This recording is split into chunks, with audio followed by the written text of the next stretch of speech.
Welcome to another episode of China Update, where I provide you guys with the most up-to-date political, economic and geostrategic analysis on the world's number 2 economy. My name is Tony.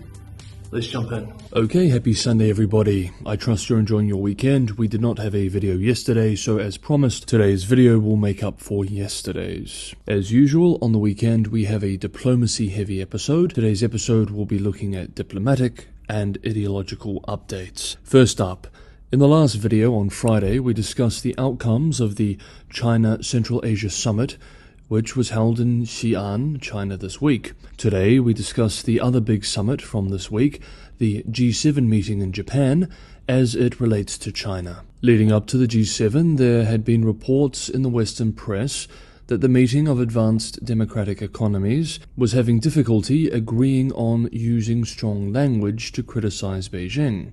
We covered these reports earlier in the week. It turns out that these reports were exaggerated. Yesterday, the G7 issued its strongest condemnation of China in the grouping's history. The joint statement criticized China by name across a series of areas, both security and economic, from accusations of militarization of the South China Sea to threats towards Taiwan, to support of Russia's war in the Ukraine, to, quote, its use of economic coercion, end quote, in diplomatic relations. Of course, China was not the only matter on the agenda. Today, Sunday, the G7 is discussing the war in Ukraine generally. The G7's discussions of AI have also made headlines around the world. However, the character of this joint statement on China does signal that the grouping is willing to present a united front, for the time being at least, in its China policy, and did not shy away from criticizing Beijing by name as some commentators had anticipated. The leaders of Japan, Canada, France, Germany, Italy, the US and the UK also warned of, quote, heightened uncertainty about the global economic outlook, end quote, and that its position on China is, quote, not designed to harm China, nor to thwart China's economic progress and development, end quote, and using language which we first saw popularized by EU officials like von der Leyen, expressed that they were not interested in decoupling from China, but only de-risking, and that part of this would involve, quote, fostering resilience to China's economic cohesion, end quote. So, how did Beijing react? On Saturday, China's foreign ministry expressed that it was, quote, strongly dissatisfied with the G7 statement, end quote, and that the talks, quote, undermined world peace and regional stability and suppressed other countries' development, end quote. Of course, Beijing has been expecting criticism from the G7 and has been publishing pieces in state media all week in anticipation of it. For example, on Thursday, state-run Xinhua published a special report, quote, unveiling the dark side of US coercive diplomacy ahead of the G7 summit, end quote, arguing, quote, the US is the actual instigator of coercive diplomacy, end quote, and aimed with the report to, quote, expose the evil deeds of US coercive diplomacy in the world and make the international community better understand the hegemonic and bullying nature of US diplomacy and the serious damages caused by US actions to the development of all countries, regional stability, and world peace, end quote. State-run Global Times, in a separate English-language piece aimed at an international audience, wrote on Friday, quote, under US dominance, the G7 seeks to use the label of coercive diplomacy on China.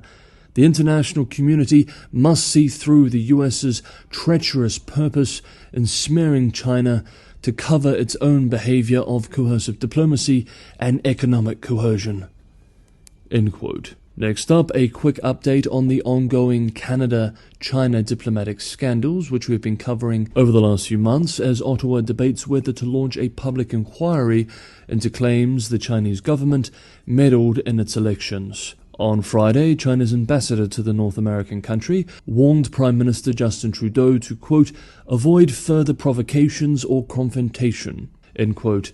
Otherwise, his country will bear the consequences. China-Canada relations have been bumpy for years now, greatly deteriorating after the arrest of Huawei CFO Meng Wanzhou in Vancouver on a US extradition warrant, and the subsequent Chinese detention of the two Michaels in 2018. This year, Canadian media reports, based on leaked intelligence documents, accuse Beijing of election interference and threatening the family members of an ethnically Chinese MP in Canada. We remember too, earlier this month, Canada expelled a Chinese diplomat accused of leading these threats, which the Chinese side responded to in kind. In an interview with Canadian media, Ambassador Cong Pei-Wu expressed that Canada, quote, unfortunately still continues to provoke us and undermine the relationship, end quote, adding that Canada was acting as a vassal of the United States.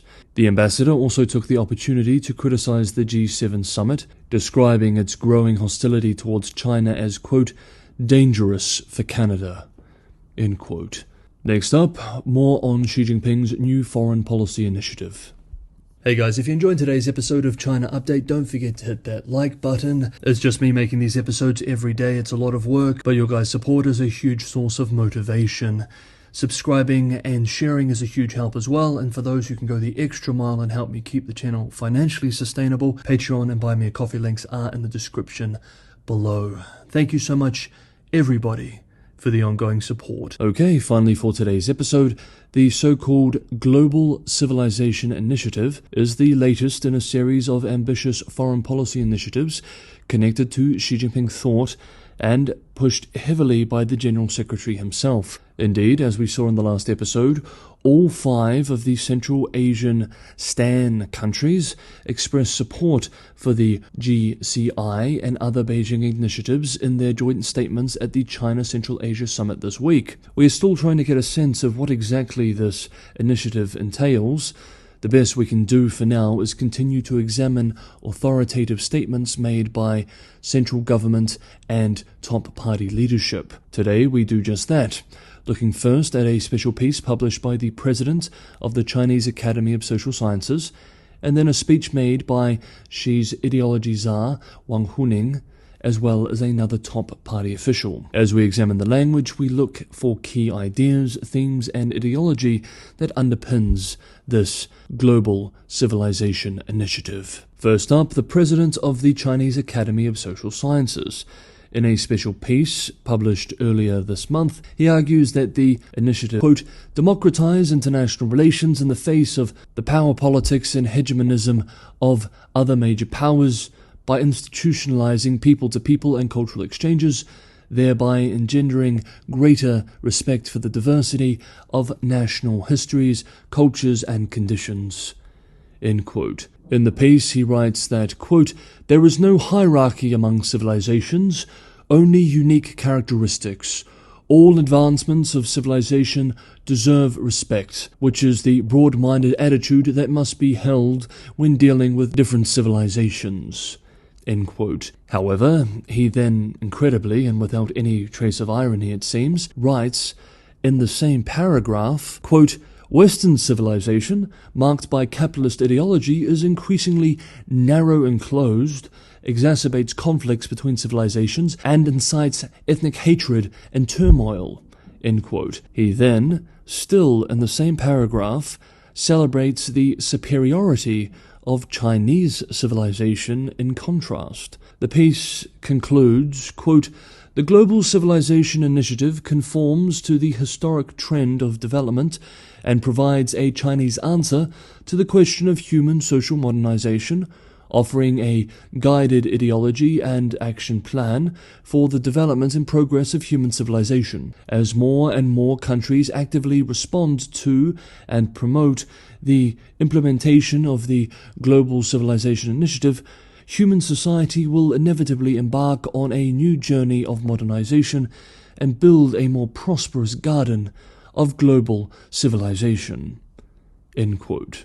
Meanwhile, on Tuesday of this week, ideology czar Wang Huning, speaking to the Chinese People's Political Consultative Conference in Beijing, urged the body to, quote, redouble efforts to better promote Chinese culture worldwide as part of the Global Civilization Initiative, end quote. He also notes that the body, quote, ought to enhance investigation and research and proactively offer suggestions so as to make due contributions to promoting Chinese culture worldwide, to improve the appeal and reach of Chinese stories and present a China that is credible, appealing, and respectable." End quote. A member of the Politburo of the Party Central Committee also attended the meeting, adding, according to state media, that the party needed to, quote, "enhance the communication power and influence of Chinese civilization, enhance the country's cultural soft power and the influence of Chinese culture. We should vigorously promote the prosperity and development of Chinese culture, continuously enhance the appeal of Chinese culture, accelerate the construction of a strategic communication system with distinct Chinese characteristics, and promote the Global Civilization Initiative to take root." End quote. Okay, that is today's ideology and diplomacy heavy episode of China Update. Thank you so much everybody for watching. Enjoy your Sunday, and I will see you for a new week of China Updates tomorrow on Monday.